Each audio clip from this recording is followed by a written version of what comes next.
就係呢個維京三文魚油丸嘅代言人啦。係啦，咁啊食咗呢個骨樂又掂啦。咁啊呢樣嘢我知道啦。另外不如講下，因為你生完兩個之後，即係有冇啲咩健康小貼士可以講下俾我哋啲大緊肚啊、生咗 BB 嘅爹哋媽咪聽聽啊？小貼士啊，其實咧都我諗咧好多在場都有好多媽咪喎，見到抱住好多小朋友喎。咁我諗你哋都會認同我講一樣嘢，就係孕婦咧其實係好冇記性嘅。係啊，真係好冇記性。我諗你都知啦，嗱，你有個小朋友啦。好冇記性㗎，唔係我啊，係佢啊。唔係你。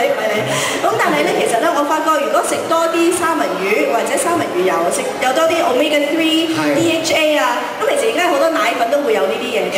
咁但係如果我哋食啲天然啲嘅方法咧，咁啊仲好啦。咁其實咧，我生完第二個咧，我記性好過我生完第一個。真係？係啊。你記到我邊個啊？Samson。你真係好記性啊！掂啦 ，OK 啦。好啦，咁啊記住，即係其實大緊肚或者大肚前準備大肚，其實都係 omega 3 DHA 都好緊要嘅。好，記住呢個小貼士。好，唔該你哋。好啦，咁啊，當我哋請阿馬。